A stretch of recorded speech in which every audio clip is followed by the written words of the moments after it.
ಯಾವುದೇ ದಾಖಲೆ ಮಾಡಬೇಕು ಅಂತ ಹೇಳಿ ರಾಜಕೀಯ ಮಾಡಲಿಲ್ಲ. ಕಾಕತಾಳೀಯ ಬಂದಿದೆ ಅಷ್ಟೇ.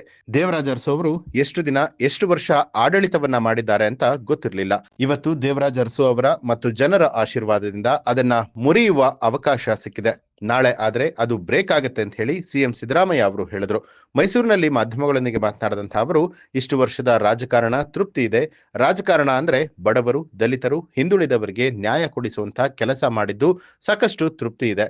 ಪೂರ್ಣಾವಧಿಯ ಸಿಎಂ ಬಗ್ಗೆ ಮಾತನಾಡಿದಾಗ ಎಲ್ಲವೂ ಕೂಡ ಹೈಕಮಾಂಡ್ ತೀರ್ಮಾನ ಮಾಡುತ್ತೆ ಅಂತ ಹೇಳಿ ಸಿಎಂ ಸಿದ್ದರಾಮಯ್ಯ ಅವರು ಹೇಳಿದ್ರು. ಯಾವುದೋ ದಾಖಲೆಗಳನ್ನು ಮುರಿಬೇಕು ಅಂತ ರಾಜಕೀಯ ಮಾಡಲಿಲ್ಲ, ಕಾಕ್ತಾಳೀಯ ಬಂದಿದೆ ಅಷ್ಟೇ. ಸೊ ದೇವರಾಜ ಅರಸರವರು ಎಷ್ಟು ವರ್ಷ ಮಾಡಿದ್ದಾರೆ, ಎಷ್ಟು ದಿನಗಳು ಮಾಡಿದ್ದಾರೆ ಅನ್ನೋದು ಗೊತ್ತಿರಲಿಲ್ಲ.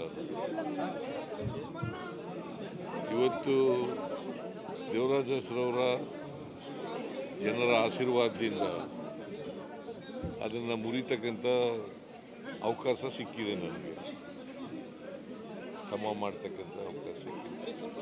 ನಾಳೆ ಆದರೆ ಅದು ಬ್ರೇಕ್ ಆಗುತ್ತೆ. ಅದು ಮತ್ತೆ ಅದು ಹೈಕಮಾಂಡ್ನವ್ರು ತೀರ್ಮಾನ ಮಾಡೋದು. ಹೈಕಮಾಂಡ್ನವ್ರು ಯಾವಾಗ ತೀರ್ಮಾನ ಮಾಡ್ತಾರೆ ಅಂತ ಗೊತ್ತಿಲ್ಲ. ವಿಶ್ವಾಸ ಇದೆ, ವಿಶ್ವಾಸ ಇದ್ದವರು ಚೀಫ್ ಮಿನಿಸ್ಟರ್ ಹೆಂಗಿದೆ. All depend upon high command's decision. ತೃಪ್ತಿ ಇದೆ, ಯಾಕೆಂದರೆ ಜನರಿಗೆ ಕೆಲಸ ಮಾಡೋದೇ ಖುಷಿ. ರಾಜಕಾರಣ ಅಂದ್ರೇನು? ಬಡವರು, ದಲಿತರು, ಹಿಂದುಳಿದವರು ಅವ್ರಿಗೆ ನ್ಯಾಯ ಕೊಡಿಸ್ಕೊಡ್ತಕ್ಕಂಥದ್ದು, ಅವ್ರ ಕೆಲಸ ಮಾಡಿಕೊಡ್ತಕ್ಕಂಥದ್ದು. ಅದನ್ನೇ ನಂಗೆ ಗೊತ್ತೇ ಇಲ್ಲ. ನಾನು ಭಾಳ ಹೆಚ್ಚಂದರೆ ಒಂದು ಸಾರಿ MLA ಆಗಬೇಕು ಅಂತ ಅಂದ್ಕೊಂಡಿದ್ದೆ. MLA ಆದೆ, ಆಮೇಲೆ ಅವಕಾಶಗಳು ಸಿಕ್ತು, ಮಂತ್ರಿ ಆದೆ, ಡೆಪ್ಟಿ ಚೀಫ್ ಮಿನಿಸ್ಟರ್ ಆದೆ, ಲೀಡರ್ ಆಫ್ ದಿ ಅಪೋಸಿಷನ್ ಆದೆ, ಮುಖ್ಯಮಂತ್ರಿನೂ ಆದೆ. ಹೀಗೆ ಅವಕಾಶಗಳು ಬಂದಿದ್ದಾವೆ, ಮಾಡಿದ್ದೀನಿ. ಅವರು ಮೈಸೂರಿನವರು, ನಾನು ಮೈಸೂರಿನವರು. ಆದರೆ ಕಾಲ ಬೇರೆ ಬೇರೆ, ಕಾಲಘಟ್ಟ ಇದೆಯಲ್ಲ. ಅವರಿದ್ದಂಥ ಕಾಲ 72ರಿಂದ 80ರವರೆಗೆ ಇದ್ದರು ಅವರು.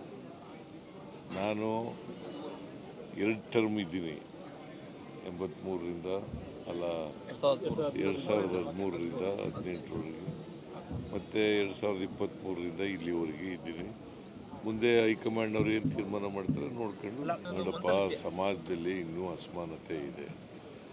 ಅಸಮಾನತೆ ಹೋಗೋವರೆಗೂ ನಾವು ಸಾಮಾಜಿಕ ಎಲ್ರಿಗೂ ನ್ಯಾಯ ಸಿಕ್ಕವರೆಗೂ ಹೋರಾಟ ಮಾಡ್ತಲೇ ಇರ್ತೀವಿ, ಮತ್ತು ಆ ಜನಗಳ ಕೆಲಸ ಮಾಡ್ತಲೇ ಇರ್ತೀವಿ.